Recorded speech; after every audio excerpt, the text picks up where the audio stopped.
I've had to face in the past year and a half. Elsie's poor human mind wouldn't be able to comprehend if I told her. I was born and raised in this world, and I hardly believe what my life has come to. A big part of me envies her. I wish I could live blissfully unaware of the dangers lurking in the shadows and the monsters that really exist out there. I wish I didn't know that sooner or later, the biggest monster of them all is going to be showing up at our doorstep, demanding our blood as payment for the monkey wrenches we've thrown into his plans. "What are we drinking to tonight?" Elsie asks, picking up one of the shot glasses. She's not supposed to drink on the job, but she always makes an exception for me and has one with me. I think it over for a minute, pondering the plethora of choices.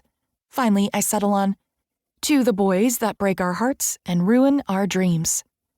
My dreams take me back to the darkest moment, but they've also been infiltrated by him. He's the one person I want nothing to do with. But even in my dreams, I can't escape Jax Whitlock. The burn of the alcohol running down my throat is welcome. Sometimes pain is the perfect distraction. Just like it's difficult for a wolf shifter to actually become drunk, it's very difficult and rare for us to have a hangover. Difficult, but not impossible. What I'm experiencing right now is proof of that. The humming from the heater is almost too loud for my sensitive ears and pounding head to handle. The thin stream of late morning light coming from behind the partially open blackout curtains makes my corneas burn. If I had the energy, I'd get up and shut the damn things. But I've elected to lie here and wallow in the pain a little while longer. Last night is a little bit of a blur. After consuming the copious amounts of tequila shots Elsie graciously provided me, it gets a little fuzzy. The faint memories of loud electronic music, flashing lights, and a mix of sweaty memories are all that I can recall at this time. That's probably for the best. No one needs to remember exactly what they did when they were blacked out. Some memories are best left forgotten. There are just some things that don't need to be replayed. There is no reason to add to my embarrassing moment highlight reel. It's already extensive. My moments of greatness, as I prefer to call them, have been multiplying in the past 6 months. Every step and decision I make are solidifying my role as the family screw-up. That role used to belong to Riker, my oldest brother. But since he discovered his long-lost mate is alive, he's really gotten his shit together. What a fucking show-off. He used to get brought home in police cars after vandalizing buildings and beating the crap out of people. He even disappeared for 5 years, didn't bother calling home once. Riker would just send the occasional postcard to let us know he was still breathing. Now he's part of the Alpha pair, leading the pack with his mate Pruitt. He's even going to be a dad in a couple of months. Hell, all 3 of my brothers are doing better than me now, all mated and blissfully happy with their women.